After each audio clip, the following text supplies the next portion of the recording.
All right, you'll never believe what I uncovered in my magazine collection. Check this out. It is a vintage, I don't even know what year, this is a long time ago, at least 10 years old, if not 15, Guitar Aficionado edition, and it has the one and only Billy Gibbons, one of my favorite guitar players. I love his style, I love his tone, and he sings as well. And he's just an all-around freaking killer guitar player.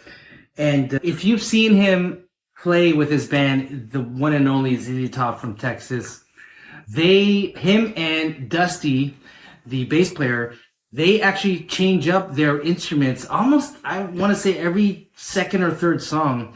And when they change it, they match. There's a certain theme going on every time they change it, and it matches. Let's say if, for example, Billy would be playing like a feathered, pink, fuzzy feathered guitar, guess what? Dusty would be playing the exact same thing on bass, is the exact same style guitar. So they have some weird, funky, wild guitars.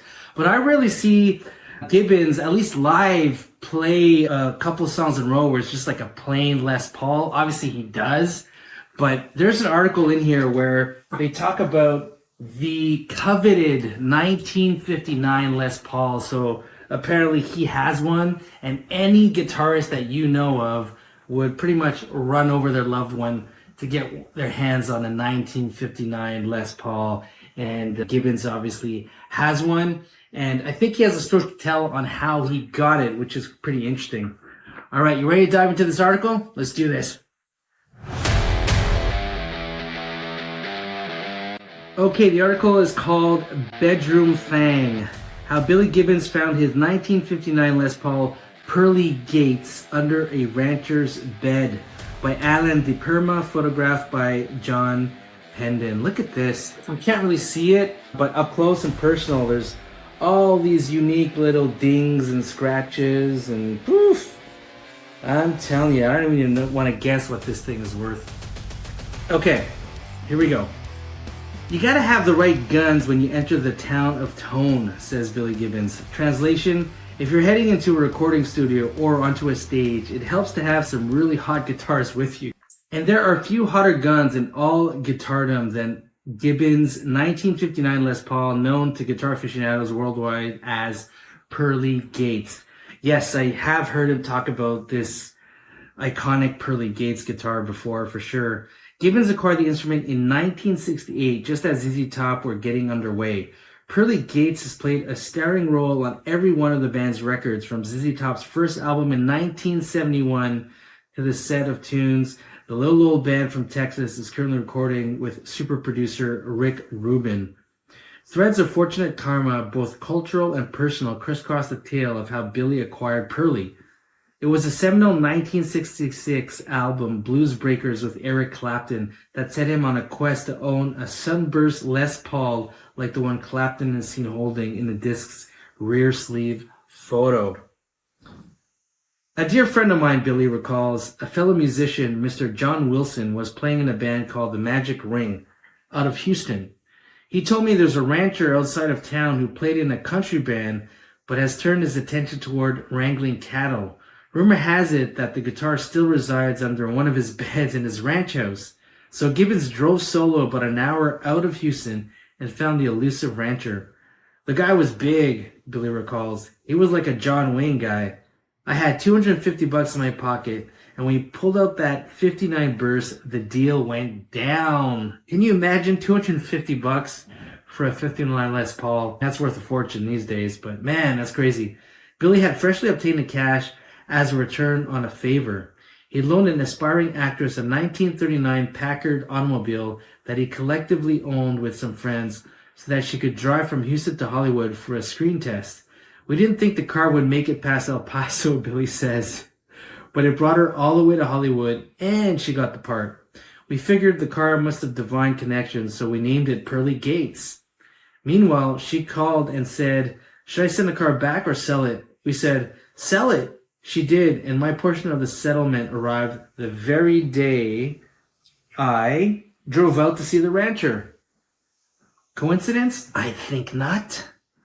And so the name Pearly Gates, with all its attendant magic, was transferred to the guitar, which was in mint condition when Billy obtained it. It still had the original set of flat wound strings from the Gibson factory on it, Billy marvels, plus an extra set of black diamond flat wounds in the case. I still got them.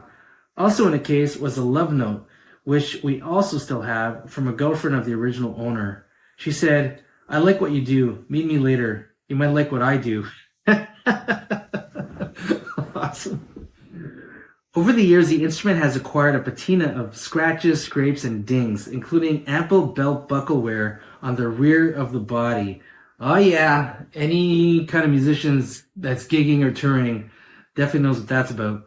I call that trash rash, Billy says. But one of the first signs of wear and tear on Pearly was on the pickguard. Following in the footsteps of Clapton, Segovia, I'm not sure who that is, and others, Gibbons grew out the fingernails of his right hand. What I hadn't counted on was that the fingernail of the little finger started digging into the pickguard, leaving scratches, he says. Still, Billy has kept Pearly 100% stock. Even the frets are original. So cool. What might such an instrument be worth today? There was a Japanese gent who offered $5 million US, Billy says, which is an attractive offer, but then again, I've spent plenty of money putting together a collection of guitars, attempting to find something to replicate Pearly, and it just hasn't happened yet. That's what led to this closet full of hardwood that I have. And there you go, short and sweet. And you can see there's a little close-up image of the guitar right there with the little scratches in between the pickups. So cool. Isn't that just fascinating how a guitar can have such a unusual, unique sound that is not replicated in any other guitars? No matter how much more expensive a guitar could be, it can never replicate that one magical guitar. And it looks like Billy has his with Pearly Gates. Just fascinating stuff, just amazing. Hopefully you don't have to be a guitar player to enjoy these type of stories, and I'm sure you could relate in some sense, whether it's a guitar, whether it's a car, or whether it's a special freaking harmonica or banjo, or whatever you do.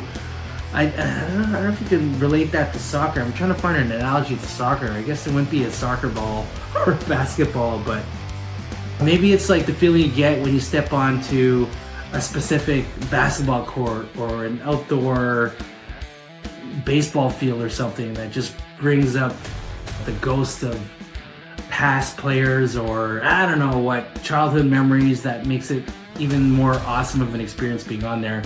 Anyways, you know what I mean. You don't have to be a musician, hopefully, to appreciate these types of stories. All right, rock on. See you in the next one. Thank you. Thanks for listening. If you want to support the show and love cool rock and roll apparel, please check out itsOnelouder.com. Rock on!